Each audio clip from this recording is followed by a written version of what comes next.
আচ্ছা, আমার স্লাইটলি দেরি হলো কারণ আমি বলছিলাম যে আমি আর ডিবি দুজনেই একটা কোর্স করছি কাজের বিষয়। তো সেটার জন্যে সেটাই আর কি শেষ হতে যতটুকু টাইম লাগে।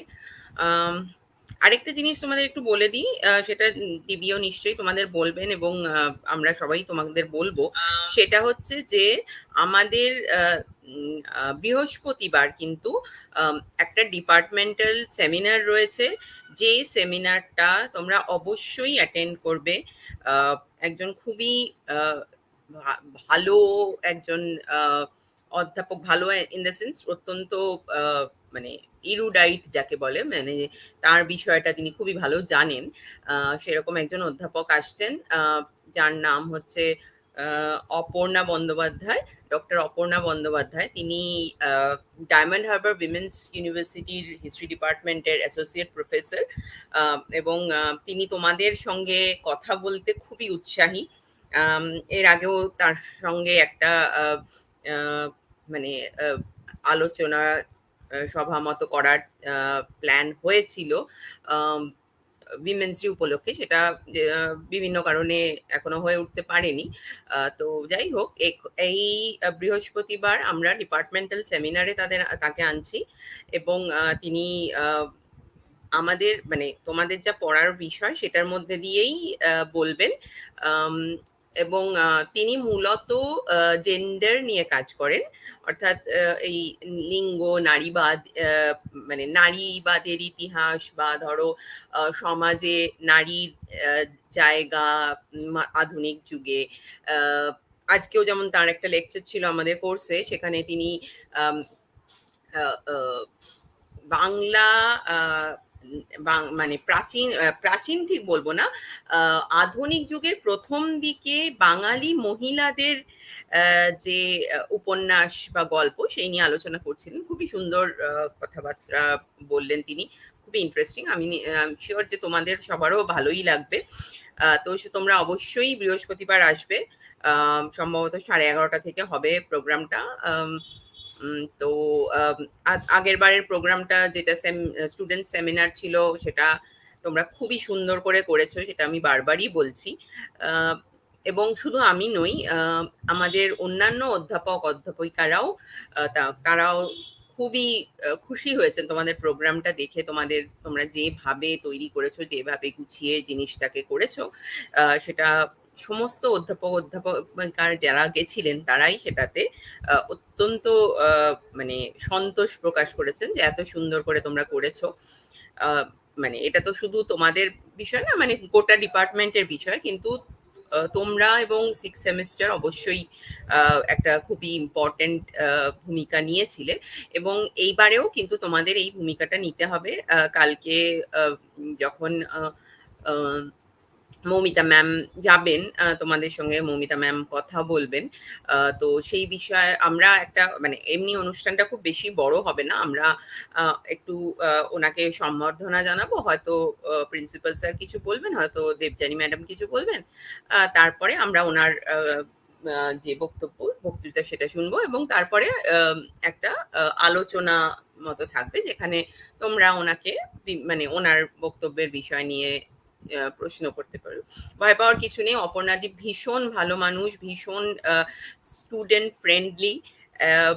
কাজেই তোমরা নিঃসংশয় প্রশ্ন করতে পারো। এবং তোমরা সবাই আসবে, এবং এই প্রোগ্রামটাও কিন্তু আমাদের আর এটা আরো ইম্পর্টেন্ট, কারণ হচ্ছে একজন বাইরের গেস্ট আসছেন। সেজন্য আমাদের কিন্তু এই জিনিসটা মানে আমাদের ডিপার্টমেন্ট কতটা সুন্দরভাবে প্রোগ্রামটা করতে পারে এইটা দেখানোর প্রয়োজন রয়েছে। তো সেই জন্য আমি তোমাদেরকে বলছি যে তোমরা অবশ্যই সবাই আসবে, এবং নিজেরা আহ, দাদাদের সঙ্গে, দাদা দিদিদের সঙ্গে কথা বলে গুছিয়ে প্রোগ্রামটা কিভাবে করা যায় সেটা কথা বলে নেবে। কালকে মৌমিতা ম্যামের সঙ্গে কথা বলবে, দরকার হলে আমাদের ফোন করে নেবে, কোনো অসুবিধা নেই। করে বৃহস্পতিবার আমরা প্রোগ্রামটা করছি, ঠিক আছে? তো এইটাই বলার ছিল।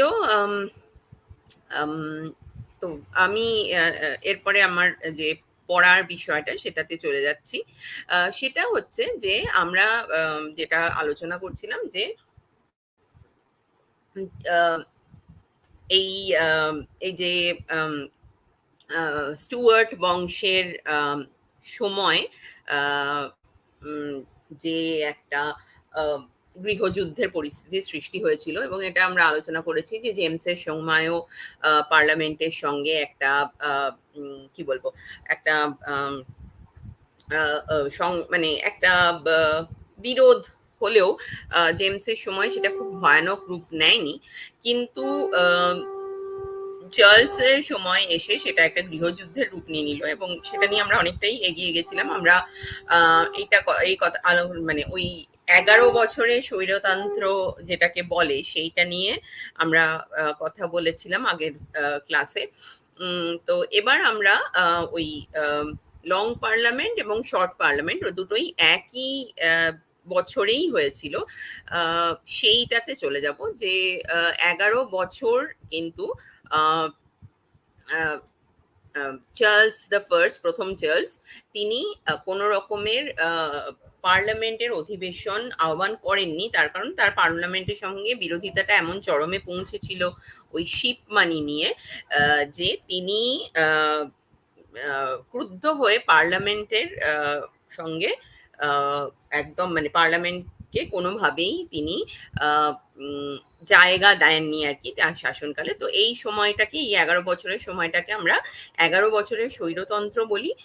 তার কারণ হচ্ছে যে এই সময়টা মানে পার্লামেন্ট তো যেহেতু আহ, উম, আহ, কিছু নির্বাচিত বা মনোনীয় সদস্যের একটা কক্ষ, সেখানে সেটাকে পুরোপুরি স্বৈরতন্ত্র বলা যায় না। আর এখানে কিন্তু রাজা পুরোটাই নিজের কন্ট্রোলে রেখেছেন। তো এই সময়টাকে এই জন্য 11 বছরের স্বৈরতন্ত্র বলা হয়। উম, আর তারপরে আমরা এটাও বলছিলাম যে অর্থনৈতিক অবস্থা কোষাগারের খুব একটা ভালো ছিল না। সেই জন্য আম, আহ, প্রথম চার্লসকে যে আহ, যে কাজটা করতে হয় সেটা হলো তাকে কিন্তু যুদ্ধ থেকে বিরত থাকতে হয়েছিল। কিন্তু শেষ পর্যন্ত 1640 খ্রিস্টাব্দে গিয়ে তাকে আহ, পার্লামেন্টের অধিবেশন ডাকতেই হলো, কারণ মানে আহ, রাজকোষে আর টাকার যোগান আসছিল না, এবং অর্থনৈতিকভাবে পার্লামেন্টের আহ, আহ, সহযোগিতা ছাড়া অর্থনৈতিকভাবে আহ, আহ, রাজত্বকে রক্ষা করার আর কোনো উপায় না দেখে বাধ্য হয়ে আহ, দ্বিতীয় সরি প্রথম চার্লস আহ, পার্লামেন্টের অধিবেশন ডাকেন। প্রথমে যে অধিবেশনটা ডাকা হয় সেটা হচ্ছে এপ্রিল মাসে, 1640 খ্রিস্টাব্দের এপ্রিল মাসে, 13ই এপ্রিল থেকে 5ই মে, এই সময়কালটা প্রথম এই দীপ দে কে বাবা? তুমি তো আমাদের কলেজের স্টুডেন্ট বলে মনে হচ্ছে না। এটা কিন্তু আমাদের কলেজের স্টুডেন্টদের জন্য ক্লাস হচ্ছে, এবং যদি আহ, শুনতে ইচ্ছে করে অবশ্যই শুনতে পারো, কিন্তু তার জন্য এখানে কমেন্ট করবে না বা এখানে বাজে কথা বলার চেষ্টা করবে না, তাহলে কিন্তু ব্লক করে দেওয়া হবে। যাই হোক, শর্ট পার্লামেন্ট হচ্ছে এপ্রিল মাসের 13 তারিখ থেকে শুরু হয়েছিল, এবং মে মাসের 5 তারিখ অবধি চলেছিল। অর্থাৎ 1 মাসও কিন্তু পার্লামেন্টটা চলেনি, সেই জন্য একে শর্ট পার্লামেন্ট বলা হয়, অর্থাৎ ছোট পার্লামেন্ট। শর্ট পার্লামেন্ট আমি লিখে দিচ্ছি।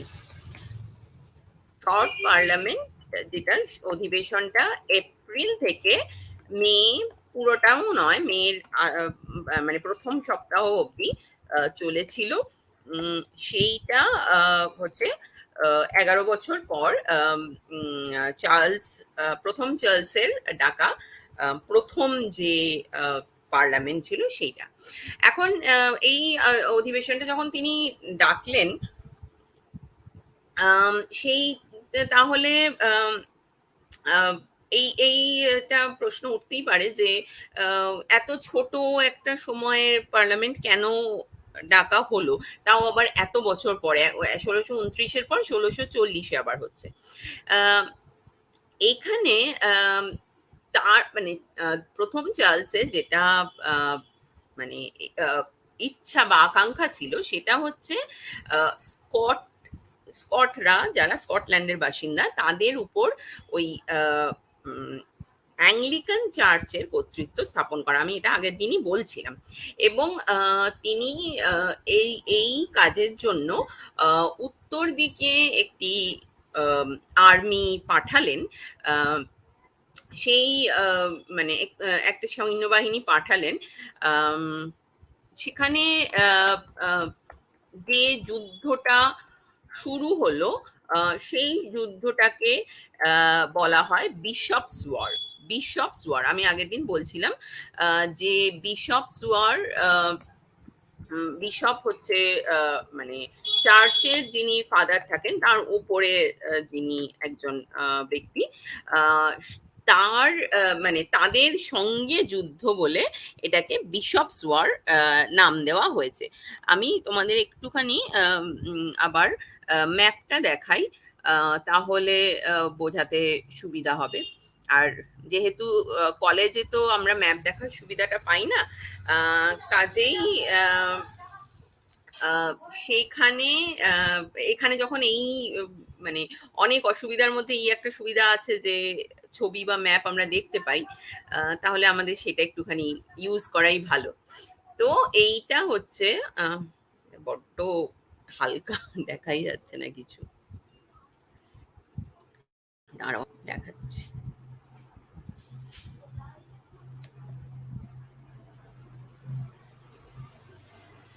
এইটা ওকে। তো আম, এই যে আহ, উম, আহ, বিশপদের যুদ্ধ যেটাকে বলে, সেই যুদ্ধের জন্য উত্তর দিকে তিনি সেনা পাঠালেন। চার্লস উত্তর দিকে সেনা পাঠালেন। আমি জাস্ট অবস্থানটা দেখাচ্ছি যে ম্যাপে কিরকম জায়গায় স্কটল্যান্ড আছে, তাহলে বুঝতে পারবে। উম, এইটা একটু ছোট করলাম। এইখানটা তো বুঝতেই পারছো ইংল্যান্ড। এবার এইটা হচ্ছে কিংডম অফ স্কটল্যান্ড, অর্থাৎ স্কটল্যান্ড, মানে স্কটদের রাজত্ব আর কি। সেইখানে আহ, দেখো এটা এটা কিন্তু আমাদের যে ইংল্যান্ডের যে ম্যাপ তার উপরের দিকে। তো এই জন্য আমি বলছিলাম যে নর্থে আর কি তিনি সৈন্য পাঠালেন। আর এই অঞ্চলগুলো কিন্তু ইংল্যান্ডে এখন চলে এসে, ধরো এডিনবরা ইত্যাদি, সেগুলো তখন ছিল না। আর এই দিকটা হচ্ছে আবার নরওয়ের রাজত্ব এটা। এবার এইখানে বিশপের যুদ্ধতে তিনি অংশগ্রহণ করার চেষ্টা করলেন এবং তার জন্য তার টাকার প্রয়োজন ছিল। সেই জন্য তিনি বাধ্য হলেন একটা পার্লামেন্ট ডাকতে। এবং এই পার্লামেন্ট যে তিনি ডাকলেন, সেইটা আহ, আহ, মানে আহ, সেইটাকে আমরা শর্ট পার্লামেন্ট বলছি। আম, কিন্তু এরা এই এই যে পার্লামেন্ট, এই পার্লামেন্ট কিন্তু তার এই যে যুদ্ধের মনোভাব বা তার যে এই যুদ্ধযাত্রা, সেটাকে খুব একটা সাপোর্ট করলো না। এবং সেইটার কারণেই আমরা দেখতে পাই যে আম, আমাদের মানে আবার প্রথম চার্লস আম, এই পার্লামেন্টের অধিবেশন ভেঙে দিলেন।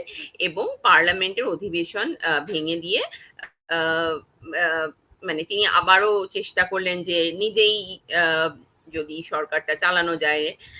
কারণ তার মানে তিনি যেটা আর কি আহ, আহ, তার জেদ হয়ে গেছিল সেইটাকে তিনি ছাড়তে রাজি হচ্ছিলেন না। এবার এইটা এই কারণে এটাকে শর্ট পার্লামেন্ট বলা হয়, কারণ এর অধিবেশনের সময়কালটা খুবই লিমিটেড ছিল। তো এইটাকে আহ, বন্ধ করে দেওয়া হয়। এবং বন্ধ করে দিয়ে আবার আমরা দেখব যে নভেম্বর মাসে গিয়ে কিন্তু যে লং পার্লামেন্ট যেটা বলছি সেইটা শুরু হয়। আমি তোমাদের বিশপস ওয়ার সম্বন্ধে একটুখানি একটু দেখিয়ে দিচ্ছি আর কি। এক মিনিট, একটা ছোট্ট ভিডিও ক্লিপিং আছে, সেইটা একটু দেখাচ্ছি।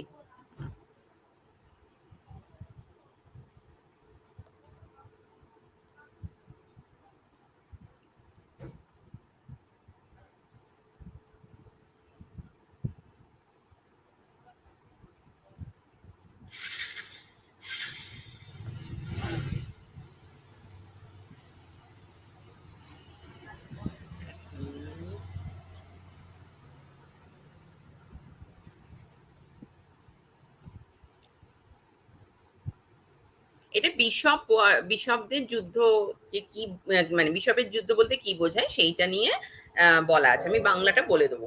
The Scottish Covenanters began their military preparations in January 1639. Word spread to the shires to recruit and train soldiers, and the veteran Alexander Leslie was appointed to lead the Scottish forces.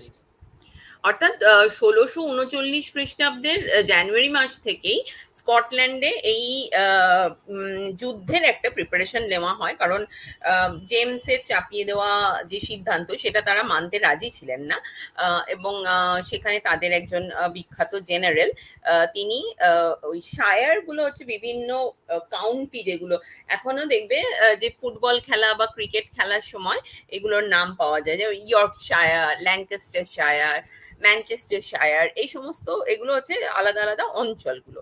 তো এই সমস্ত শায়ারগুলো তখন সবটা কিন্তু ইংল্যান্ডের অধীনে ছিল না। যেমন আমি এক্ষুনি দেখাচ্ছিলাম এডিনবারাটা কিন্তু ইংল্যান্ডের মধ্যে ছিলই না। তো সেখানে আমরা যেটা দেখতে পাচ্ছি যে তারা সমস্ত শায়ার থেকে লোক জড়ো করে এই যুদ্ধের প্রস্তুতি নিতে শুরু করে দিয়েছিলেন ১৬৩৯ খ্রিস্টাব্দে। Meanwhile, Charles went about raising an army of his own, calling on his nobles to join him in York. প্রথম চার্লস তিনিও প্রিপারেশন নিতে শুরু করলেন এবং ইয়র্কে তার যে অভিজাত বাহিনী রয়েছে, অভিজাত শ্রেণী রয়েছে, তাদেরকে তিনি আহ্বান করলেন যুদ্ধে তার সঙ্গে যোগ দিতে। By their own soldiers. The plan was to lead an English army into Scotland and take Edinburgh from the south. এই যে এডিনবারাকে দখল করে নেওয়া ইংল্যান্ড থেকে গিয়ে, এইটাই হচ্ছে তার পরিকল্পনার অংশ ছিল। While a separate force from Ireland would strike in the west, and the navy landed soldiers behind enemy lines on the east coast. মানে এইটা যদি আমরা দেখি, ৩ দিক থেকে আক্রমণ করার প্ল্যান করেছিলেন। এখান থেকে ইংল্যান্ড থেকে একটা যাচ্ছে, আয়ারল্যান্ড থেকে একটা আসছে, এবং তাদের যে নৌবাহিনী সেটাও আক্রমণ করবে, এরকম একটা প্ল্যান প্রথম চার্লস করেছিলেন। Financially, Charles was in a weak position to launch a war. Revenue from ship money had fallen dramatically, with only 20% of the expected receipt from the writ of 1639 being paid. Incidents of এখানেও সেই কথাটাই বলছে, আমি যেটা বলছিলাম যে অর্থনৈতিকভাবে চার্লসের অবস্থা কিন্তু যথেষ্ট খারাপ ছিল, এবং এই যে শিপ মানি থেকে তিনি যে আয়টা করতেন সেটা অনেকটা পতন হয়েছিল, এবং মানে মোট আয় আগে যা হতো তার ২০ থেকে ৩০% মাত্র সেই সময় তিনি পাচ্ছিলেন। Violent assaults on tax collectors were also increasing in number. Adding to Charles's problems was the fact that many of his English subjects were also critical of Archbishop Laud's popish innovations and sympathized with the Scots. এখানে যেটা বলছে সেটা হচ্ছে যে ওই আমরা আগের দিনই বলছিলাম যে করের হার অত্যাধিক বাড়িয়ে দেওয়া হয়েছিল, এবং তার ফলে কি হয়েছিল, চার্লসের যারা কর আদায়কারী ছিলেন তাদের উপরেও কিন্তু জনগণের ক্ষোভটা বারবারই দেখা যাচ্ছিল। আর দ্বিতীয়ত হচ্ছে যে এই যে ইংল্যান্ডের যে জনগণ, সেই জনগণ কিন্তু এই অ্যাংলিকান চার্চ এবং চার্লসের এই স্কটল্যান্ডের উপর নিজেদের ধর্মকে চাপিয়ে দেওয়ার চেষ্টাটা খুব একটা ভালো চোখে নেয়নি। ফলে ইংল্যান্ডের নিজেদের মধ্যেই মানে প্রথম চার্লস যথেষ্ট কি বলবো, যথেষ্ট আনপপুলার হয়ে গেছিলেন, মানে তাকে কেউ খুব একটা পছন্দ করছিল না। A force of 20,000 men was eventually gathered, but Charles's army was poorly trained, equipped, and led. In an age of pike and musket, some of his soldiers were raw recruits, armed with bows and arrows. Realizing এখানে কি বলছে সেটা হচ্ছে যে আমরা সামরিক বিপ্লবের কথা পড়েছি, যে তখন কিন্তু ওই রাইফেলের ব্যবহার শুরু হয়ে গেছিল। এবার যেহেতু চার্লসের পপুলারিটি এতটাই কম, তিনি ১০২০ জনের একটা সৈন্য মাত্র খাড়া করতে পারলেন, এবং তাদের কিন্তু বেশিরভাগ লোকেরই ট্রেনিং নেই, এবং ট্রেনিং তো নেই, তাদের আধুনিক যুদ্ধাস্ত্রও নেই, তারা তীর ধনুক নিয়ে যুদ্ধ করছেন। the weakness of his position, Charles accepted the Scots' offer of peace negotiations at Berwick on the 18th of June, 1639. 1639 খ্রিস্টাব্দের জুন মাসে বারউইকে নিজের অবস্থাটা খুব একটা সুবিধার নয় বুঝে চার্লস স্কটল্যান্ডের যে শান্তি প্রস্তাব সেটা মেনে নিলেন। This temporary truce led to nothing. The king called for Thomas Wentworth, the Earl of Strafford, to return from campaign in Ireland and lead a force against the Scots. Wentworth advised Charles that the war would cost £300,000.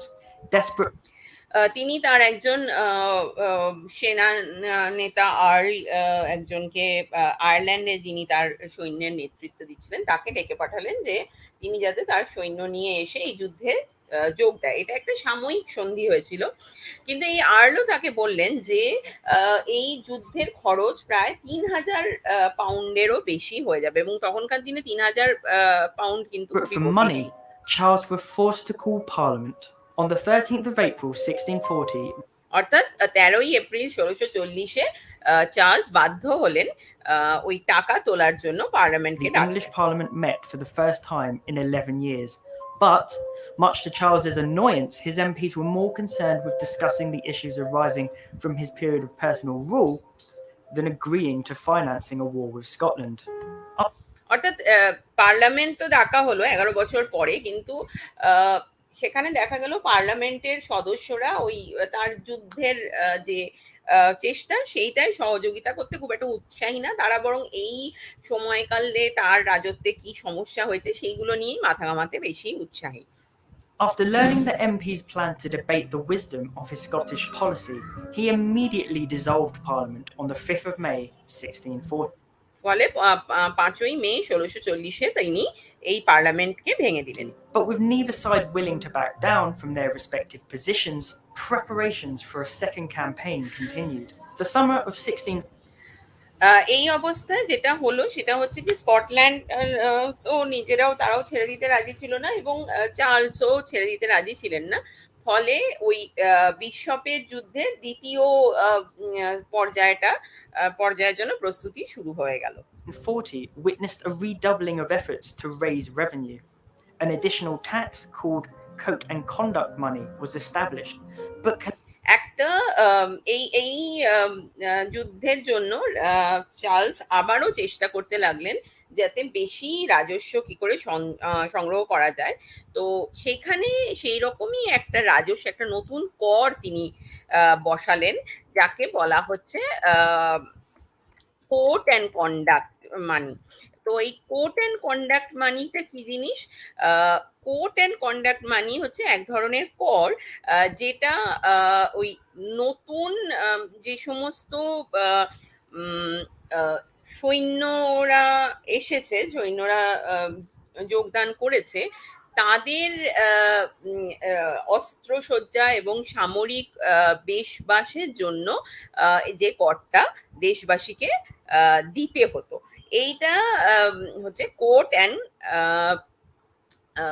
কি যেন বলে, court and conduct মানি।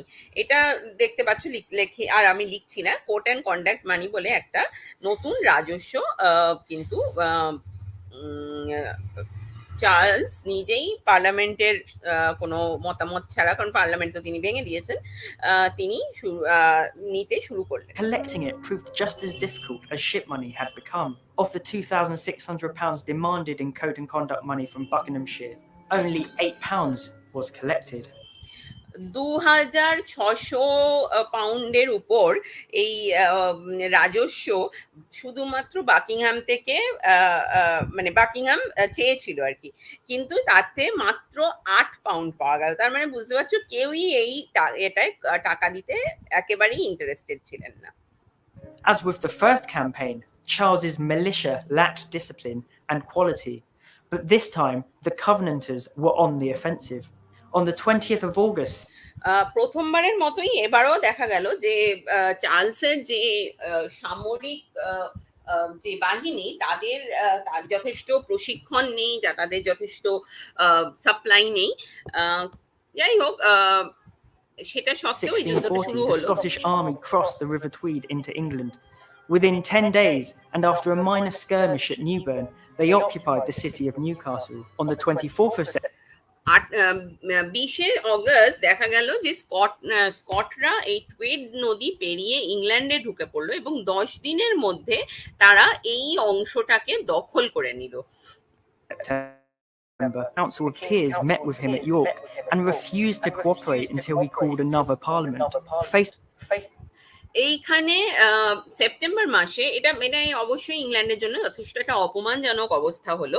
সেই জন্য September মাসে ইয়র্কে তার যে পরামর্শদাতা এবং পার্লামেন্টের লোকজন তারা তার সঙ্গে দেখা করলেন এবং তারা তাকে জানিয়ে দিলেন যে পার্লামেন্টের দ্বিতীয় অধিবেশন ডাকা না হলে তারা কোনোভাবেই তার সঙ্গে সহযোগিতা করবেন না। With no other options, Charles's commissioners agreed a treaty at Ripon on the 21st of October. But এই সময় আর উপায় না দেখে চার্লস একটা সন্ধি চুক্তি সই করতে বাধ্য হলেন 21শে October 1640। the terms of the treaty, Charles agreed to cede the counties of Northumberland and Durham to the Scots. এটা কিন্তু খুবই অবমাননাকর একটা সন্ধি ছিল, কারণ এই পোর্শনটা পুরোটাই চার্লস স্কটল্যান্ডকে দিতে রাজি হয়ে গেলেন। Newcastle would remain under Scottish control, and, most humiliating of all, Charles would pay £850 per day to maintain the Covenanter army. এইবারে আরো একটা লজ্জাজনক বিষয় হচ্ছে চার্লসকে প্রতিদিনে 8,500 পাউন্ডের বেশি করে এদেরকে দিতে হতো। Charles called his second parliament of 1640. This parliament would not be got rid of as easily as the first. It would sit for 8 years, earning the name the Long Parliament. ফলে তাকে বাধ্য হয়ে দ্বিতীয় পার্লামেন্টটা ডাকতে হলো, সেটাও 1640 খ্রিস্টাব্দেই ডাকা হলো। এবং সেই 1640 খ্রিস্টাব্দের যে পার্লামেন্ট, সেইটাকে আমরা বলি লং পার্লামেন্ট। কেন এটাকে লং পার্লামেন্ট বলি? কারণ এটা 8 বছর চলেছিল। 1640 থেকে শুরু হয়ে মানে 8-এরও বেশি, প্রায় 10 বছর চলেছিল। মে 1640 অব্দি, মানে এপ্রিল থেকে শুরু করে নভেম্বর 1640 থেকে শুরু করে মার্চ 1660, প্রায় 9 বছর অব্দি এই পার্লামেন্ট চলেছিল। সেই জন্য এই পার্লামেন্টটাকে আমরা লং পার্লামেন্ট বলি। And it was to be the parliament that would prosecute not one but 2 civil wars against their king.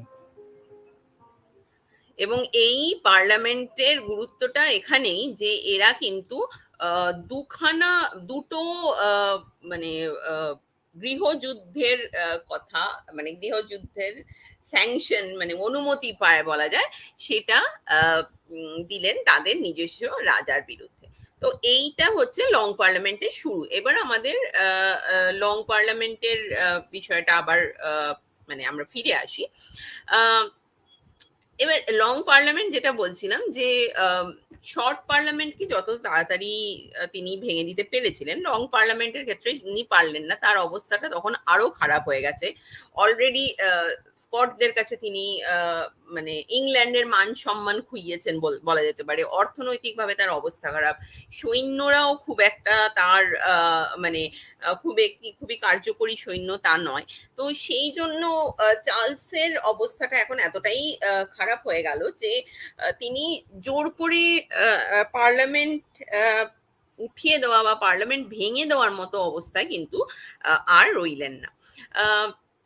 যাই হোক, এই লং পার্লামেন্টের আমরা যেটা দেখি, প্রথমেই আমরা যেটা বলতে পারি সেটা হচ্ছে প্রথম 9 মাস, লং পার্লামেন্টের প্রথম 9 মাস, নভেম্বর থেকে শুরু হয়েছিল, তো সেখান থেকে 9 মাস এই রাজার যে সমস্ত ঘনিষ্ঠ কি বলবো পরামর্শদাতারা ছিলেন এবং যেভাবে টিউডার এবং স্টুয়ার্ট রাজত্বকাল চলছিল, সেই পুরো সিস্টেমটা এইটাকে কিন্তু এরা 9 মাসের মধ্যে ধ্বংস করে দিলেন। মানে চার্লসের কিন্তু আর ফিরে যাওয়ার জায়গা মানে রাখলেন না তারা। তো এইটা হচ্ছে মানে তাদের ফার্স্ট স্টেপ ছিল, এটা আমরা বলতে পারি। এবং তারা এমন একটা আইন পাশ করলেন যাতে সদস্যদের অনুমতি ছাড়া এই পার্লামেন্টকে ভেঙে দেওয়া যাবে না। অর্থাৎ চার্লস চাইলেও এই পার্লামেন্টকে আবার ভেঙে দিতে পারবেন না, তার জন্য তাকে সদস্যের মেজরিটির অনুমতি নিতে হবে। তো বুঝতেই পারছো যে চার্লসের পক্ষে অবস্থাটা দিনে দিনে সঙ্গীন হয়ে দাঁড়াচ্ছিল। এবং এখানে রাজা এবং পার্লামেন্টের মধ্যে যে একটা বিরোধিতা, সেইটা ক্রমশ বাড়তে লাগলো। রাজাও নিজের পজিশন থেকে ঝুঁকতে রাজি নন, আর এই 11 বছরের স্বৈরতন্ত্রের পরে এবং বিশপের যুদ্ধে ইংল্যান্ডের যে খুবই খারাপ সিচুয়েশন হলো, তারপরে অর্থনৈতিকভাবে দুরবস্থার পরে পার্লামেন্টও মনে করেছিল যে এই রাজার কাছে ঝোঁকা যাবে না। তো সেই জন্য তার এই পরিস্থিতিটা, এই বিরোধিতার পরিস্থিতিটা ক্রমশ বাড়তে থাকলো। আহ, আম, চার্লস এর মধ্যে যেটা করলেন যে আম, আম, এই পার্লামেন্টের 5 জন মেম্বারকে 1642 খ্রিস্টাব্দের জানুয়ারি মাসে গ্রেফতার করার চেষ্টা করলেন। কিন্তু এই এই তার এই যে চাহিদাটা বা তার এই যে কি বলবো, কি বলা যেতে পারে এটাকে, তার যে গ্রেফতার করার চেষ্টাটা, সেটা কার্যকরী হলো না। বরং এই সূত্রেই কিন্তু ইংল্যান্ডে গৃহযুদ্ধের সূচনা হয়ে গেল। এবং 1642 খ্রিস্টাব্দেরই শেষের দিকে গিয়ে আমরা দেখছি যে ইংল্যান্ডে গৃহযুদ্ধ শুরু হয়ে যাচ্ছে। এবং 1646 খ্রিস্টাব্দে রাজার বিরুদ্ধে, মানে গৃহযুদ্ধ মানে কি, যে দেশের মধ্যে দুটো শক্তির মধ্যে যুদ্ধ। তো এখানে গৃহযুদ্ধ মানে হচ্ছে চার্লস দ্য ফার্স্ট, প্রথম চার্লসের যে মানে তার অনুগত যে অল্প কিছু বাহিনী ছিল, তার সঙ্গে এই পার্লামেন্টের যে বাহিনী, তার সংঘাত। এবং যুদ্ধক্ষেত্রে 1646 খ্রিস্টাব্দে চার্লসের পরাজয় ঘটলো। এবং এইখানেই আর কি চার্লসের যে রাজত্ব, সেটার সমাপ্তি ঘটলো আমরা বলতে পারি। এবং এখানে তার শুধু চার্লসকে পরাজিত করেই কিন্তু এরা থেমে গেলেন না। এরা যেটা করলেন যে যে সমস্ত সদস্যরা চার্লসের পক্ষে যুদ্ধ করেছিল, তাদেরকে পার্লামেন্ট থেকে সরিয়ে দিয়ে নতুন সদস্য নিয়ে এলেন, যারা আর কি চার্লসের প্রতি অনুগত থাকবেন না। কিন্তু এইটাতে যেটা সমস্যাটা হলো, সেটা হচ্ছে পার্লামেন্ট নিজেও কিন্তু ক্ষমতাটাকে নিজেদের হাতে রাখতে পারলো না। আসল ক্ষমতা চলে গেল সামরিক শক্তির হাতে, অর্থাৎ সামরিক যে বাহিনী, তার হাতে। 1648 খ্রিস্টাব্দের ডিসেম্বর মাসে কর্নেল থমাস THOMAS প্রাইড,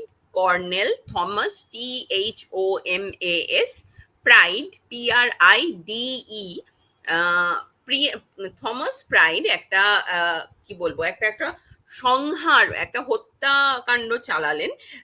সেখানে তিনি 460 কমন্স, হাউস অফ কমন্স, যেটা যেটা ওই সাধারণ জনতার জন্য, সেখানকার 460 জন মোট সদস্যর মধ্যে বেশিরভাগকে তিনি কোণঠাসা করে ফেললেন। এবং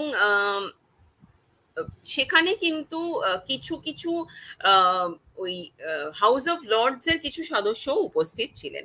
তো যাই হোক, এইখানটাতে সেখানে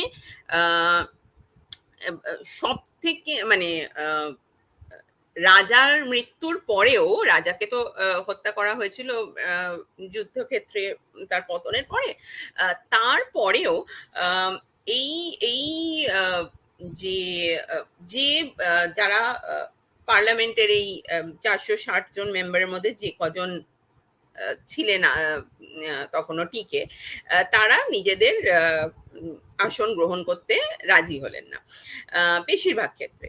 এবং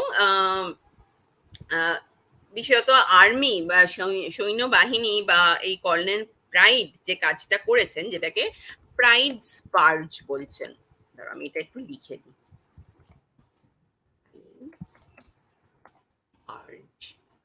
হচ্ছে কলোনেল বানানটা হয়, কিন্তু উচ্চারণটা আমরা করি কর্নেল। Colonel pride. পার্জ কথাটার অর্থ হচ্ছে মানে একদম ধ্বংস করে দেওয়া বলতে পারো। মানে সংহার করে দেওয়া যেটাকে বলে আর কি, ভালো বাংলায় বলতে গেলে যেটাকে সংহার করে দেওয়া বলে। এবং পার্জ বিষয়টা দেখা যায় যে অনেক সময় ধরো তোমাদের মনে আছে কিনা জানি না, বেশ কিছু বছর আগে এদেশে বার্ড ফ্লু হচ্ছিল। তো ওই বার্ড ফ্লুর সময় হাঁস মুরগির মাংস খাওয়া বারণ ছিল আর কি। সেই জন্য হাঁস মুরগিকে দলে দলে মেরে ফেলা হচ্ছিল। তো সেইটাকে পার্জ বলে, এই যে একদম একদম নিশ্চিহ্ন করে দেওয়া, এইটাকে পার্জ বলে। তো এই পার্জের যে কাজ, পার্জ যেটা করলেন এই কর্নেল প্রাইড এবং তার সেনাবাহিনী, সেইটা কিন্তু এরা মেনে নিতে রাজি হলেন না, যে কজন অবশিষ্ট ছিলেন পার্লামেন্টে। এই যে যারা অবশিষ্ট ছিলেন আম, আহ, তাদের মধ্যেই তাদেরকে ঐতিহাসিকরা রাম্প বলেছেন, RUMP, রাম্প। তারা একটা একটা মানে যে যারা আর কি পার্লামেন্টে তখনও অংশগ্রহণ করছিলেন, তাদেরকে রাম্প বলা হয়েছে। এবং তারা আহ, প্রথম চার্লসের বিচার করে তাকে মৃত্যুদণ্ড দিলেন জানুয়ারি 1649 সালে। এবং জানুয়ারি 1649 চার্লসের মৃত্যু হয়ে গেল। তারপরে কিন্তু 1653 খ্রিস্টাব্দে এই যে এই যে যে দলটা তখনও টিকে ছিল পার্লামেন্টে, তাদেরকে জোর করে উচ্ছেদ করে দেওয়া হলো। এবং এরপরে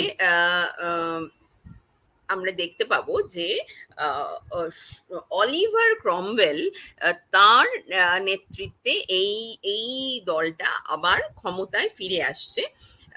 এবং তাদের 1659 খ্রিস্টাব্দে মে মাসে তারা ক্ষমতায় ফিরে এলো, আবার অক্টোবর মাসে তাদেরকে বহিষ্কার করা হলো। আবার ডিসেম্বরে 1659 তারা আবার ক্ষমতা পেল।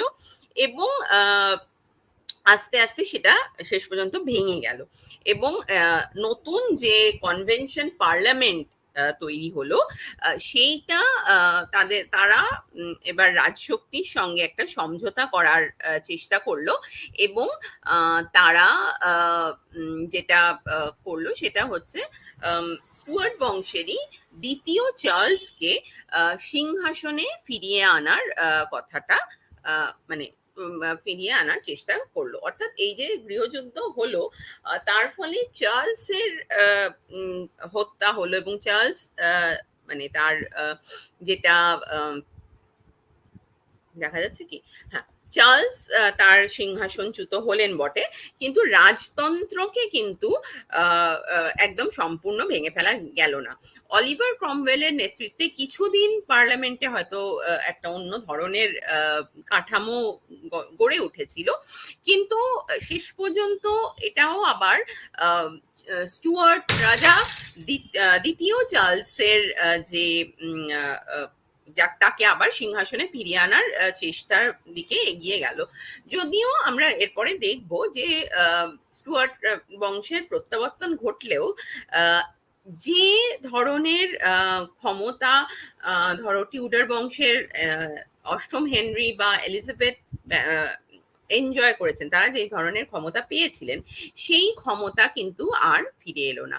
এবং আস্তে আস্তে ওই মানে পার্লামেন্টের যে জায়গাটা, মানে পার্লামেন্টের যে এই ইয়ে মানে পার্লামেন্টের কাজ বা তাদের দায়িত্ব সমস্তটাই কিন্তু অনেকটা বেশি বৃদ্ধি পেল। তো এইখানে আমরা একটুখানি ইংলিশ সিভিল ওয়ার নিয়ে একটা ছোট্ট অংশ দেখে নিই, তাহলে আমরা তারপরে আমরা আরো এগিয়ে যাব। এখানে অনেক ভিডিও আছে, কিন্তু ভিডিওগুলো এক একটা প্রায় 1 ঘন্টা বা 1.25 ঘন্টার, কাজে সেইগুলো তো দেখার আমাদের সময় নেই। আমরা একটা ছোট্ট অংশ দেখে নিতে যাচ্ছি। On the 24th of March, 1603, the kingdoms of England and Ireland encountered a small problem. Their queen, Elizabeth I, was dead. She would have been succeeded by her son, except she didn't have one, or any children at all for that matter, which অর্থাৎ এই যে মানে এটা একটু আগে থেকে শুরু করছে যে এলিজাবেথের মৃত্যু হলো 1603 খ্রিস্টাব্দে। তখন একটা সমস্যার সৃষ্টি হলো, যেহেতু তার কোনো পুত্র সন্তান ছিল না, সেজন্য সিংহাসন কে লাভ করবে এইটা নিয়ে একটা left the শিশু English হলো। throne vacant. There were a few candidates to succeed her, but the only one to enjoy any real support was her closest royal relative, the King of Scotland, James VI of the House of Stuart, who would reign in এটা আমরা আগেই দেখেছি যে Stewart বংশের প্রথম জেমসকেই তিনি একজন, তিনি এই রানী এলিজাবেথেরই একজন আত্মীয়। তিনি কিন্তু এই জায়গাটায় আর কি একটা গুরুত্বপূর্ণ ভূমিকা পালন করলেন। ও আমি ইয়েটা দিইনি, সরি, এক মিনিট, আমি শেয়ার স্ক্রিনটা দিইনি।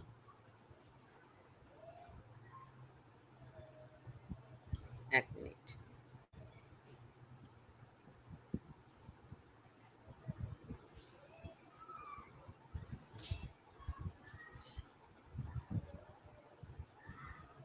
first was dead. She would have been succeeded by her son, except she didn't have one, or any children at all for that matter, which left the English throne vacant. There were a few candidates to succeed her, but the only one to enjoy any real support was her closest royal relative, the King of Scotland, James VI of the House of Stuart, who would reign in England as King James I. James I ruled his kingdoms until 1625, when he died of dysentery and was succeeded by his 25-year-old son, Charles. England's previous monarchs, King James and Elizabeth I, both cracked down on those who fought against England's state religion, the Church of England. But Charles, while still a Protestant and the head of the church, was seen as more tolerant towards Catholics, even married. এই এটা কি বলছে যে এই তার আগের যে চার্লসের আগের যে দুজন সিংহাসনে ছিলেন, চার্লসের বাবা এবং রানী এলিজাবেথ, তারা ধর্মের ব্যাপারে অতটা গোঁড়ামি দেখাননি। কিন্তু এইখানে আমরা দেখতে পাচ্ছি যে এটা আমরা আগেই আলোচনা করেছি, তোমরা জানো, সেটা হলো যে তিনি নিজে প্রোটেস্ট্যান্ট হয়েও চার্লস কিন্তু মানে ক্যাথলিকদের দিকে একটু মানে কি বলবো, তাদের প্রতি একটু বেশি সহানুভূতিশীল বলে মনে করা হচ্ছে, এবং এইটা খুব একটা ভালো চোখে মানে এখনো হয়তো দেখা হবে না, তো তখন তো হতোই না।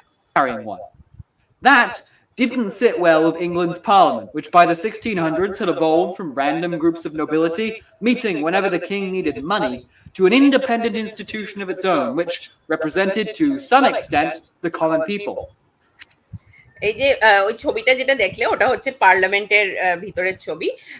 তো বলা হচ্ছে যে এইখানে পার্লামেন্ট, এই সময়কালে পার্লামেন্ট মানে এর আগে অবধি পার্লামেন্টের প্রয়োজনীয়তা এটাই ছিল যে যখন টাকা পয়সার প্রয়োজন হতো তখন এই পার্লামেন্টের উপর রাজারা নির্ভর করতেন, তাদের অধিবেশন ডাকতেন। কিন্তু আমরা যেটা দেখছি সেইখানে আমরা অলরেডি বলছি যে পার্লামেন্ট কিন্তু একটা মানে তখন এই পার্লামেন্ট ছিল একটা এমন একটা সংগঠন যেখানে অভিজাতদেরই বেশি মানে লোকজন দেখা যেত। তারপরে সেখান থেকে আস্তে আস্তে এখানে কিন্তু সাধারণ মানুষের প্রতিনিধিরাও আসতে শুরু করলেন। Charles's religious views, though, would only be the first of his many quarrels with Parliament.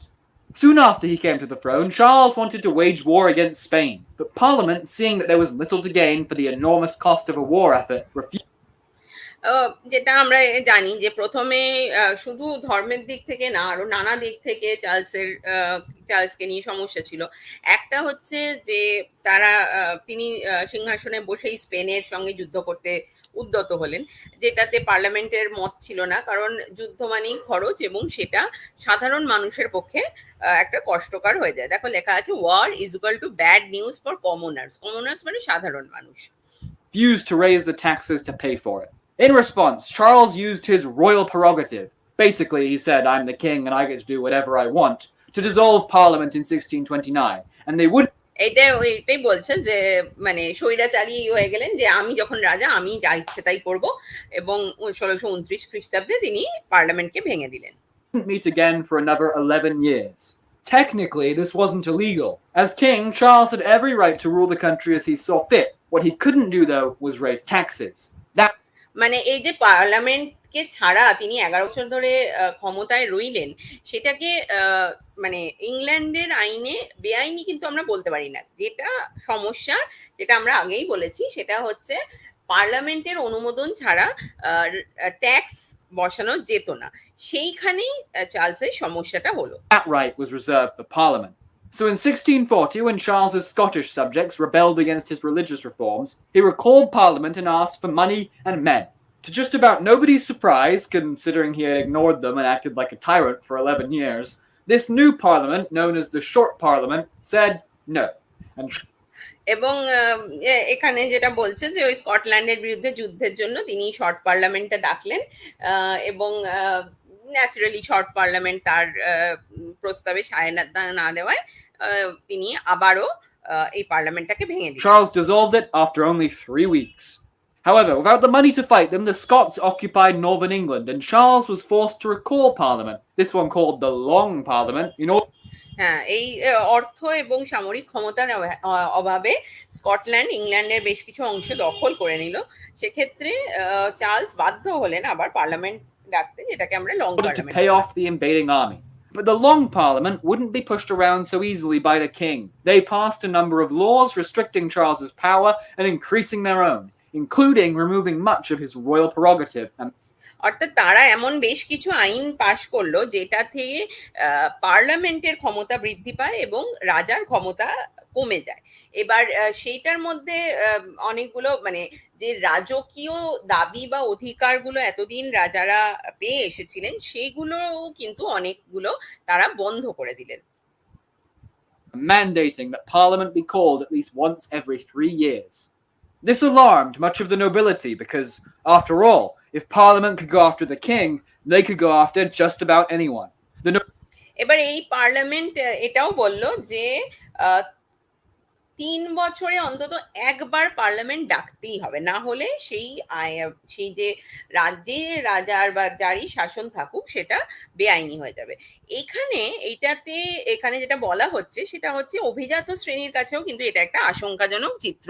কারণ পার্লামেন্ট যদি এতটাই পাওয়ারফুল হয়ে যায়, যেটা যারা রাজার অধিকার কেড়ে নিতে পারে, তাহলে অভিজাতদের যে সমস্ত বংশগত অধিকার বা তারা যে সমস্ত সুবিধা ভোগ করে আসছে, সেগুলোও কিন্তু পার্লামেন্ট ইজিলি কেড়ে নিতে পারে। Nobility rallied around Charles in opposition to the Long Parliament, and royalist standards were raised at Nottingham on August 22nd, 1642, beginning the First English Civil War. এরাই কিন্তু চার্লসের পাশে এসে দাঁড়ালেন এবং প্রথম যে গৃহযুদ্ধ War was fought between Cavaliers, supporters of the king, who held northern England, and Roundheads, supporters of Parliament, who held the southeast. এই যে যারা চার্লসের বিরোধী যে দলটা ছিল, গোষ্ঠীটা ছিল, তাদেরকে বলা হতো round heads. Round, ROUND, round heads, HEADS। Through much of 1643, it seemed like the Cavaliers would win an easy victory, but Charles's army was prevented from invading the south and defeating Parliament. To break the deadlock, Parliament struck a secret deal with Scotland, promising them money and that the English church would be based on the Scottish one. Of course, এখানে অনেক দিনই কিন্তু প্রথম দিকে মনেই হয়েছিল যে চার্লসের সৈন্যবাহিনীকে খুবই সহজে হারিয়ে ফেলা যাবে, কিন্তু দেখা গেল যে তারা যথেষ্ট প্রতিরোধ করছে। সেক্ষেত্রে পার্লামেন্ট যেটা করলো, তারা গোপনে স্কটল্যান্ডের সঙ্গে একটা চুক্তি করলো, যাতে বলা হলো যে অ্যাংলিকান যে চার্চটা ছিল সেটা মানে স্কটল্যান্ড যদি পার্লামেন্টকে সাহায্য করে, তাহলে অ্যাংলিকান চার্চকে স্কটল্যান্ডের চার্চের আদলে গড়ে তোলা হবে, যেটা কিনা মানে সম্পূর্ণ উল্টো জিনিসটা চার্লস চেয়েছিলেন, কিন্তু এরা সেই জিনিসটা মানে একদম রিভার্স করে দিল। Of course, Parliament had no intention of keeping either of those promises, but nonetheless, the Scots and the Roundheads defeated the Cavaliers at the Battle of Marston Moor. এই যে চার্লসের যে বাহিনী ক্যাভেলিয়ার্স তাদেরকে হারাতে কিন্তু স্কটল্যান্ড সাহায্য করলো। সঙ্গে সঙ্গে এটাও বলছেন যিনি বলছেন যে পার্লামেন্টের মোটেই এরকম কোনো ইচ্ছা ছিল না যে স্কটল্যান্ডের চার্চকে তাদের উপর রাজত্ব করতে দেবে। তারাও আর কি নিজেদের সুবিধার্থে সেই একটা বিয়ে করেছিল, সন্ধি করেছিল। In 1644, it was in that battle that a Puritan cavalry commander named Oliver Cromwell rose to prominence. The Cavaliers were defeated. 1644 খ্রিস্টাব্দে এই অলিভার ক্রমওয়েল বলে একজন সেনাপতি, তাকে তিনি আর কি বিখ্যাত মানে খ্যাতি লাভ করলেন। Again at the Battle of Naseby a year later by Parliament's new model army under the command of Sir Thomas Fairfax. Facing near certain defeat, Charles handed himself over to the Scottish, who promptly handed him to England's Parliament. The First English Civil War was over. But that wasn't the end of the story. While Charles was held prisoner by the Scottish, he made an agreement called the Engagement, where the আচ্ছা, এবার Charles স্কটিশদের হাতে বন্দী হলেন এবং তারা তাকে পার্লামেন্টের হাতে তুলে দিল। কিন্তু মানে এটাতে প্রথম সিভিল ওয়ার শেষ হয়ে গেল। কিন্তু স্কটিশদের সঙ্গে আবার চার্লস একটা চুক্তি করেছিলেন যেটাকে এঙ্গেজমেন্ট বলা হচ্ছে। Scots pledged to invade England in 1648 and restore his powers. So they did, but they failed, and the Second English Civil War was over within a year. আচ্ছা, এখানে বলছেন যে তাদের এই চুক্তিটা ছিল যে স্কটল্যান্ড ইংল্যান্ডকে আক্রমণ করবে এবং তাদেরকে পরাজিত করে, মানে ইংল্যান্ডের যে আর্মি তাকে পরাজিত করে আবার চার্লসের হাতে তুলে দেওয়া হবে, মানে তার ক্ষমতা তুলে দেওয়া হবে। কিন্তু এই আর্মি জিততে পারেনি, এই সৈন্যবাহিনী জিততে পারেনি। তো তার ফলে দ্বিতীয় যে গৃহযুদ্ধ সেটা কিন্তু এক বছরের ভিতরেই সেটা শেষ হয়ে গেল। At the same time, most of the Long Parliament was purged for opposing Oliver Cromwell and the new model army. The body that replaced the Long Parliament was subsequently called the Rump Parliament.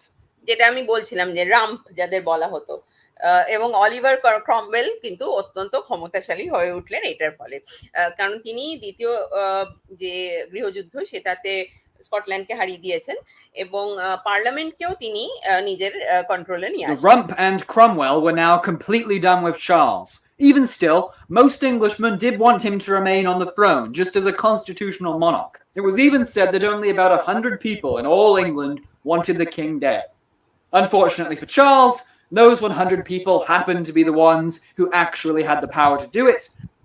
তো এখন এখানে যে অবস্থাটা দাঁড়ালো সেখানে ইংল্যান্ডের সাধারণ মানুষ যেটা চেয়েছিলেন যে চার্লস একজন নামমাত্র শাসক হয়ে থাকুক এবং পার্লামেন্ট তার সঙ্গে মিলে শাসন করুক। কিন্তু ক্ষমতাশালী ব্যক্তিরা যেমন এই ক্রমওয়েল এবং তার অন্যান্য সঙ্গীরা তারা চেয়েছিলেন যে চার্লসকে মৃত্যুদণ্ড দেওয়া হোক এবং সেটা দেওয়া হলো। And he became the first and only English king to be executed for treason in 1649. বিশ্বাসঘাতকতার জন্য 1649 খ্রিস্টাব্দে তাকে মৃত্যুদণ্ড দেওয়া হয়। Charles's son, also called Charles, was crowned King of Scotland, and he attempted to claim the English throne by force. The Third English Civil War. এই যে দ্বিতীয় চার্লসের কথা বলছি, তিনি কিন্তু স্কটল্যান্ডের রাজা হয়েছিলেন আগে এবং তিনি চেষ্টা করেছিলেন যে আবার যাতে ইংল্যান্ডের সিংহাসন পুনরুদ্ধার করা যায়। তার সেটা থেকে তৃতীয় গৃহযুদ্ধ, ইংল্যান্ডের তৃতীয় গৃহযুদ্ধের সূচনা হয়। Oliver Cromwell was sent to destroy the Scottish army and did it quite successfully. Charles fled to the continent and Cromwell occupied Scotland and then Ireland. Oliver Cromwell কিন্তু অত্যন্ত পরাক্রমের সঙ্গে এদেরকে হারিয়ে দিলেন এবং স্কটল্যান্ড এবং আয়ারল্যান্ডকে দখল করে নিলেন এবং দ্বিতীয় চার্লসকে ইউরোপে পালিয়ে যেতে হলো, আশ্রয় নিতে হলো, কারণ নয়তো তারও ওই তার বাবার মতো একই পরিণতি হলো। Fighting the British Isles under his rule. In 1653, জায়গাটাকে অলিভার ক্রমওয়েল তখন নিজের শাসনাধীন করলেন, মানে তিনি রাজা হননি কিন্তু একজন সেনাপতি বা রক্ষাকর্তা হিসেবে তার একটা শাসনকাল শুরু হলো। Cromwell dismissed the Rump and replaced it with a body of his own creation, the Barebones Parliament. They were weak and ineffective. So তো ক্রমওয়েল এরপরে যেটা করলেন, ওই যে রাম্প পার্লামেন্ট যেটা ছিল সেটাকে সরিয়ে দিয়ে তার নিজস্ব forced কিছু through a new লোককে constitution. ক্ষমতায় আনলেন, যারা মানে তার পরামর্শ ছাড়া কিছু করতে পারবে না। The instrument of government. This gave him near complete power by making him the Lord Protector of the Commonwealth of England. এই পুরো জায়গাটাকে কমনওয়েলথ অফ ইংল্যান্ড বলা হতো, এবং মানে এই এই ক্রমওয়েল সেখানে নাম নিয়েছিলেন, মানে তার টাইটেলটা ছিল লর্ড প্রোটেক্টর। লর্ড প্রোটেক্টর মানে হচ্ছে রক্ষাকর্তা প্রভু, এটা যদি বাংলা আমি ট্রান্সলেট করি তাহলে তাই দাঁড়ায়। Scotland and Ireland. Basically, king without a crown. Despite this, royalists all over the country were still causing trouble. However, Cromwell wouldn't have to deal with them for long because, in a truly brilliant move, he died in 1658. Just to তো confirm that এখানে তিনি প্রায় মুকুটহীন রাজা হয়ে গেছিলেন, কিন্তু যে রাজতন্ত্রীরা তারা কিন্তু চেষ্টা করছিল বারবার যে রাজতন্ত্রকে আবার ফিরিয়ে আনা যায় কিনা। তো সেইটার সম্ভাবনা তৈরি হলো 1653 খ্রিস্টাব্দে, যখন অলিভার ক্রমওয়েলের মৃত্যু হলো। Lord Protector was absolutely nothing like being king. Oliver Cromwell's son Richard took his place as Lord Protector. However, no. Oliver ক্রমওয়েলের পুত্র তখন ওই লর্ড প্রোটেক্টর হিসেবে তার স্থানটা নিলেন। এটা ওই মানে বংশানুক্রমে রাজা হওয়ার মতোই ঘটনা কিন্তু।